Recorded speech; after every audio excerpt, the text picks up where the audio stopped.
కార్తీక పురాణము 1వ అధ్యాయము. వశిష్ఠముని జనక మహారాజుకు కార్తీక మాస విశిష్టతను తెలుపుట. శ్రీకరముకు భారతదేశమున గల నైమిసారణ్యమునందు జ్ఞాన సంపన్నులైనటువంటి మహర్షులకు నిలయము.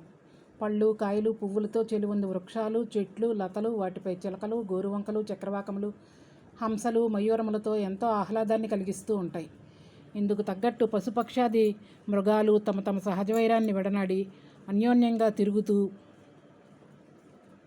ఆ ఆశ్రమాన్ని ఎంతో రమణీయంగా రాణింపజేస్తున్నాయి.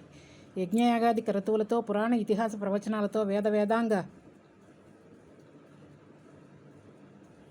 మీమాంసాది చర్చలతో భూలోక స్వర్గధామంగా ప్రకాశిస్తూ ఉంటుంది. అటువంటి మహోన్నత ఋషివాటికలో సూత మహర్షి సుప్రసిద్ధుడు. వేదాంగ విజ్ఞాన సంపన్నుడు, పురాణ ఇతిహాస చరిత్రలను క్షుణ్ణంగా తెలిసిన విజ్ఞాని, భూత భవిష్యత్ వర్తమానాలను గుర్తెరిగినవాడు, మధుర మంజుల వచో సామర్థ్యంతో సమస్తము సవిస్తారంగా చెప్పగలిగే మేధావి, సాక్షాత్ భగవత్ స్వరూపుడైన ఈ మహానీయుని కారణంగా నైమిసారణ్యము సకల విజ్ఞాన క్షేత్రమై మానవధర్మ ప్రబోధకమై ప్రకాశిస్తున్నది. ఒకానొక దినాన నైమిసారణ్యమున గల ఋషులందరూ సూతమహాముని ఆశ్రమానికి వచ్చారు. వారందరినీ కూర్చుండజేసి అందరూ ఒక్కటై వచ్చిన కారణం ఏమిటో చెప్పవలసిందని అడిగాడు సూత మహర్షి. అంత సౌనకుడు సూతునకు నమస్కరించి, మహర్షి, మీ వల్ల మేమెల్లరము సమస్త వేద విజ్ఞానములతోనూ కర్మధర్మాచరణలతోనూ యజ్ఞ యాగాది జపతపములతోనూ వర్ధిల్లుతున్నాము.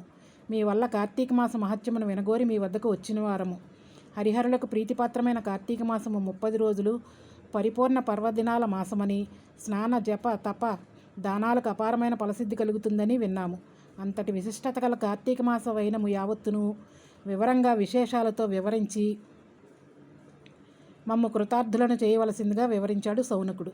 మునిజన శ్రేష్ఠులారా, మీ అభిమతం ఆమోదదాయకం.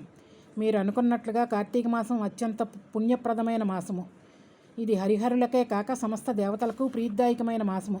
ప్రతి నెలలోనూ ఏదో ఒక పర్వదినం, కానీ ఈ కార్తీక మాసంలో ప్రతిరోజు పర్వదినాలమయం. ధర్మకార్యాచరణలకు నియమనిష్టలకు నెలవైన మాసము.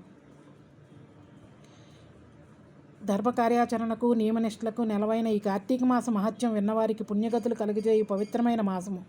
కర్మసాక్షి అయిన సూర్యభగవానుడు తులారాశిలో ఉన్న ఈ కార్తీక మాసంలో చేసిన పూజలు, వ్రతాలు, దాన ధర్మాలు, దీపారాధనలు, నిరాహారాలు, పురాణ శ్రవణం జన్మజన్మల పాపాలను హరింపజేసి పుణ్యగతులను సమకూర్చుతాయి. అభీష్టసిద్ధి కలిగి జీవితం సుఖమయంగా సాగుతుంది. ఇహపరాలందు ఉత్తమమైన వర్ధిల్లుతారు. మానవ శ్రేయోభిలాషులై తరించు మీకు పురాణాన్ని చెప్పటం వల్ల నేను ఉత్తమగతిని పొందుతాను. మున్లారా, స్కాంద పురాణంలో చెప్పబడిన ఈ కార్తీక పురాణంలో ఆదిలో పరమేశ్వరుడు పార్వతికి, శ్రీమన్నారాయణుడు లక్ష్మీదేవికి, చతుర్ముఖుడు నారదునకు, నారదుడు జనక మహారాజుకు, జనక మహారాజు వశిష్ఠునకు చెప్పటం జరిగింది. వశిష్ఠుని కృప వలన ఈ కార్తీక మహత్యము విని మహద్భాగ్యము నాకు కలిగింది. ఈ పురాణ క్రమాన్ని మీకు వివరించదను. సావధానముగా విని తరించండని మునిజనులకు సూతుడి ఈ విధంగా కార్తీక పురాణాన్ని వినిపించాడు.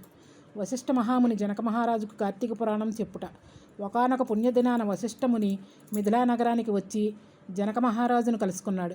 రాజర్షికి జనకుడు సముచిత మర్యాదలు చేసి మీరు వచ్చిన విశేషాన్ని వివరించవలసిందిగా వశిష్ఠుని ప్రార్థించాడు.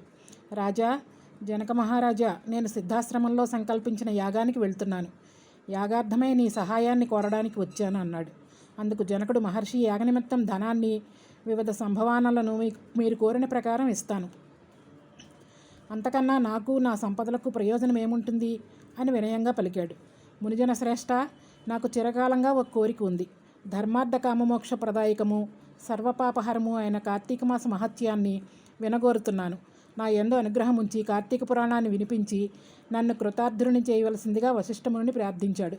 విశ్వశ్రేయస్సు భక్తి కలిగిన వారికి ఇటువంటి కోరికలు కలగటం సహజం. కార్తీక మాసం 30 రోజులు పుణ్యప్రదమైన రోజులు. ఈ మాసంలో చేయు జప తప స్నాన దాన వ్రతాదులు అనంతమైన ఫలితాన్ని కలుగజేస్తాయి. స్కాంద పురాణంలోనూ పద్మపురాణంలోనూ ఈ కార్తీక మహత్యం గొప్పదనం గురించి, ఆచరించవలసిన విధానాల గురించి చెప్పబడ్డాయి. ఈ కార్తీక మాసం సూర్యోదయ వేళలో స్నానం చేయటం పుణ్యప్రదం. పరమపావనమగు గంగాదేవి, గంగా నదీ తాలూకు కాలువలు, చెరువులు, జలాలన్నింటా అంతర్లీనమై ఉంటుంది. స్నానంలో పరిశుద్ధము పుణ్యప్రదమైన తనువుతో చేయి దానాలు, వ్రతాలు అపారమైన ఫలితాన్ని కలుగజేస్తాయి. పితృకర్మలు 7 తరాలకు పుణ్యగతులను కలుగజేస్తాయి. స్త్రీ పురుష బాల్య యవ్వన వార్ధక్య తరతమ భేదాలు లేవు. జనక మహారాజా, ఈ కార్తీక మాసం 30 రోజులు హరిహరులకు చాలా ప్రీతి అయినట్టు రోజులు. మాసాధిపతి అయిన దామోదరుని పూజ, ఈ మాసమున ప్రీతిగల కేదారేశ్వరుని వ్రతం ఈ నెలలో చేయటం వల్ల హరిహరాలను కృపను అపారంగా కలుగజేస్తాయి. సమస్త జలాల్లోనూ అంతర్లీనమై ఉన్న గంగాదేవి కృపకు పాత్రులు కాగలట్లు సూర్యోదయమే స్నానం చేయటం ముక్తిప్రదం. దాన ధర్మాలు, సంధ్యావందనాలు, తర్పణాలు, దీపారాధనలు, దీపదానాలు, వనభోజనాలు, సమారాధనలు, సోమవార వ్రతాలు, కార్తీక పౌర్ణమి నోము యావత్తూ పుణ్యప్రాప్తిని కలుగజేస్తాయి. శరీరానికి తేజస్సు, శక్తిని, మేధస్సును, మనస్సుకు స్థిమితాన్ని, సంపత్తిని కలుగజేస్తాయి. జీవితానికి ఆయురారోగ్య, వినయ, విజ్ఞాన విజయాలను కలుగజేస్తాయి. ముక్తిని, మోక్షాన్ని ప్రసాదిస్తుంది కార్తీక మాసం. జనక మహారాజా, ఈ కార్తీక మాసంలో ఏకభుక్తం ఉపవాసం ఆచరించటం మోక్షప్రదం. సంపూర్ణంగా ఉపవాసించి సంధ్యావేళ తీర్థప్రసాదాలతో కాలం గడపటం, రాత్రిళ్ళు మాత్రమే ఏకభుక్తం భుజించటం, అయాచితంగా పరులు పెట్టింది మాత్రమే తినటం చేస్తూ నిత్యం జప, తప, పురాణ పఠన, దీపారాధన, క్షేత్ర దర్శనం భక్తితో నిర్వహించడం ఆరోగ్యదాయకం, మోక్షకారకం. ఈ దీక్షతో కార్తీక సోమవారం చేసిన ఫలితం కలుగుతుంది. మొదటి రోజు పారాయణ భాగం సమాప్తం.